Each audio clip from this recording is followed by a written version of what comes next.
Hey guys, Zom Fox here, and today it's time to do the final review of the 2023 XFL 3.0 season. It's time to do the postseason review. We've done the week 1, the week 5 mid-season checkup, and the regular season review, and it's time to do the postseason review. This is going to be pretty simple. We're going to look at the TV ratings and attendance for the playoffs, and then we're going to give my final thoughts on the season and what they should do from here. So the first thing is the actual playoffs. Now, in terms of the division finals, the best way to compare how they did in the TV ratings is to the USFL's division finals last year and the week they competed against. So as for the XFL, the Arlington Renegades ended up beating the Houston Roughnecks in basically a mini blowout in a very huge upset. And then the Seattle Sea Dragons got destroyed in a sense by the DC Defenders, which wasn't a surprise. The Roughnecks Renegades game ended up being watched by 680,000, and the Defenders Dragons game 480,000. Both those numbers are completely destroyed compared to the USFL's last year. The USFL was on Fox and NBC versus ESPN, which are better networks, at 0.96 million and 1 million respectively for their games. And their games, well, one of their games is better. I don't want to be a hater, but of all four of these playoff games, the only one that was a truly, really great game was the Stars Generals. All the other games weren't, and you basically knew who was going to win after like the first quarter. But I digress. At least one of the playoff games was good. As for the XFL's direct competition, it did compete directly with the Memphis Showboats Houston Gamblers game. That game was on Fox and had 780,000 people. So it beat them head to head, which is a huge win for the USFL. And their 4 o'clock game on the next day, the Generals versus Panthers, was the one that competed against the 3 p.m. Dragons Defenders, did 560,000 compared to the XFL's 480,000.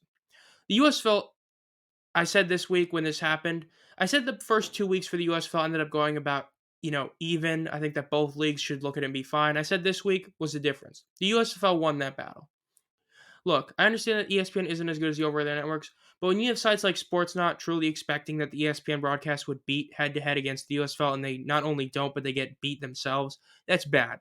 Look, especially the Renegades Roughnecks game, that game had an unbelievable lead-in. It had the NFL Draft Day 3 lead-in, and it still wasn't enough to win. And then you had the next game, which had the benefit of a spring football fan would put on the game that starts at 3 o'clock rather than 4 o'clock, yet the 4 o'clock game still beat them, especially when you consider the fact that that Generals-Panthers game wasn't even that good a game. It really was a bad look for the XFL. The XFL and their viewership really did disappoint in that, and that was one of the biggest failures they had. The fact that neither of their games could crack a .5 rating, whereas the USFLs both did in the division finals, this was an L. Now, the title game was a bit different. The title game, the Renegades ended up pulling off the upset against the Defenders in a pretty solid title game, where they ended up having 1.4 million. Some sites say it's like 1.48. They had 1.4 to 1.48. So about that amount in terms of viewership, which is overall pretty solid on ABC on a primetime slot. Now, the USFL title game last year, even if you go to the 1.48, it still beat them at a 1.52 with a .9 rating. And it was on Fox, so it was very even. And the game, I hate to say it again, but the game was better, which, to be fair, the XFL, this game was a pretty solid title game. It's just that the Stallions-Stars game was one of the best football games we had all year last year, including the NFL and college. But overall, the XFL title game did solid enough in ratings. Even at the 1.4, while it still gets beat by the USFL, it still did a solid job. Then compared to the week the USFL had, none of the games overlap. But the fact is, none of the USFL games hit 1 million viewers. So in this regard, I think that while the USFL numbers for themselves, compared to themselves, are solid, the XFL title game did a solid job despite the fact they had the week break in between. So the title game did an overall solid job.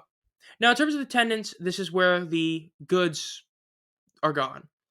Look, I don't want to be a hater, but because, as a guy who does prefer the USFL, everyone always says, oh, the hub model. Look, the XFL attendance this year was a disappointment. I did a whole in-depth review of that during the regular season review. The playoffs were no different. As for the Defenders ended up having 18,684 people show up at their division finals, which it was in line with their last other great game. It was exactly tied. So kind of weird, especially since it looked like it. But overall, I think that one was solid. I'm okay with that number. I think that was a solid number. Now, the Roughnecks and the title game were thinking a bit different. The USFL Championship game had about 20,000 people in attendance at their game. Naturally, this is a place that, by itself. And considering the fact that, Tom Benson Memorial Stadium doesn't even hold a ton of people, having 20,000 was a really solid number. The USFL title game having 22,750 people, I would say is a great win for them and a great way to, show competitiveness to the UFL with the USFL. If it wasn't for the fact that the San Antonio Brahmas in week 1 had a better attendance, if it wasn't for the fact that the San Antonio Commanders in the AAF had better attendance every single week they had a game, that's where you draw the line. Look, we're talking about a big stadium, not Tom Benson Memorial Stadium. They should have had at least 25,000, at least. I think that their number isn't terrible. I'm not saying it's bad, but it's not good. So people are saying, oh, it's a really solid number for the XFL. Not really. Look, San Antonio is a bit of a hub kind of thing for Texas naturally. No city, Houston, Arlington are really that close. But let's be real, Tom Benson Memorial Stadium is like really far from like everywhere. So, aside from Pittsburgh. So the fact that they were able to get that many people there versus the XFLs, which quite frankly should have done better, is pretty bad. But the real bad one is the Houston Roughnecks. Look, they barely were better than their regular season best. They had like 700 more. This is despite the fact that the Roughnecks in the last XFL, every game did better than this. And they did better by 4,000 or more. Look, this was a disappointment. The attendance wasn't terrible. One of their games was solid. One of them was okay, but leaning on bad. But that one was bad. The Houston Roughnecks should have had way more than just 13,500. When your past iteration is doing better than that by far for regular season, mid-season games, that's bad. But overall, in terms of attendance, this was an overall average showing. This wasn't like the regular season was overall bad showing. This was actually a pretty solid one overall. It's just if you're being truly objective, the title game should have had a bit more, and the Roughnecks should have had a lot more. But the Defenders did a solid job. Their fans showed out. Great fan base. Shame they didn't win. So, the final thoughts on the season. Look, I've said it before, and I'll say it again. I am a USFL guy. I think the USFL is a better league, but I have been on record saying that I want both leagues to succeed. Look, if you're a fan of the NFL and you want a quote-unquote minor league football for the NFL, the USFL is the league for you. Now, if you're a football fan, both leagues are for you. If you're someone who's not a huge fan of the NFL but watches it because it's the NFL, the XFL is for you. The XFL is gimmicky, and while some XFL fans say it isn't, it is. It is very gimmicky, not having extra points, the weird kickoffs, but a lot of people do like that, and a lot of people don't like that. There's things both leagues have that are different.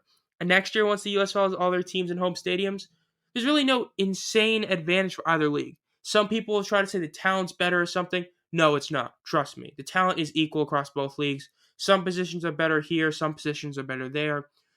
So, anyone telling that is lying. The fact is, both leagues should survive. It would be really cool if they both did survive. I'd honestly like to see the XFL start a bit earlier and the USFL start a bit later, just so they don't have as much overlap, but I'm fine with it not. It only has a couple weeks of overlap, but overall, I think also for the XFL, I think the biggest issue is their higher-ups. I've said it from the very beginning. The biggest issue they've had is the higher-ups don't know what they're doing. They don't. People like to say Redbird is this, awesome company because, they're worth a ton of money, but they're not really running this league right. Why are you having games start at 10 o'clock Eastern Standard? The USFL did it last year and it failed. That's why they're not doing it aside from one 9 o'clock game this year. The XFL did it numerous times during the year. The XFL had games at random days that has been proven not to work. Look, I think that I'm going to say this for the USFL wants to do their final season review. If you want to have a Thursday night game, I'm fine with that, but you have to have it every week at the same time. That's why Thursday night football, Sunday night football, Monday night football are so big in the NFL. Every week at this time, there will be a game on. The XFL having games sometimes on a Thursday, sometimes on a Monday, maybe on a Friday. You end up having this insane cluster of a schedule, which nobody's going to understand and like. That's what the USFL realized. They have 2 games on Saturday, 2 on Sunday. You want to have a game on Monday, Friday, or Thursday, you have to choose that day to have every week. You have to. The XFL also needs to not make it about Dwayne Johnson and Danny Garcia. Too much of the merchandise, too much of the screen time was given to them. They're not the face of the league. The players are. Look, I think that, let me rephrase that. The overall face of the league being Dwayne, I think, is a solid one. It's just like Daryl Johnson being the face of the USFL. But they're not the most important figure in the league, which is what the USFL doesn't do and the XFL does do. They make Dwayne Johnson the focal point of the league. You had Under Armour as a brand partner. That was a huge win. until you screw it up by not having them do the jerseys and you end up having the Defenders Jerseygate scandal, which was horrific. So things like that, the D Johnson jerseys, not having affordable jerseys, instead forcing you to get authentic, that a lot of them were either okay or, in the Defenders' case, terrible. Those are bad looks. I hope that the XFL can, get those stuff patched out, but if they don't, it's going to be bad for them. But we'll see. Overall, this has been Zomfox. If you enjoy this content, make sure to subscribe and hit the bell. We do at least 3 videos a week during the USFL season. And next year for the XFL season, I might do a couple more videos every week. We'll see. As always, have a great night.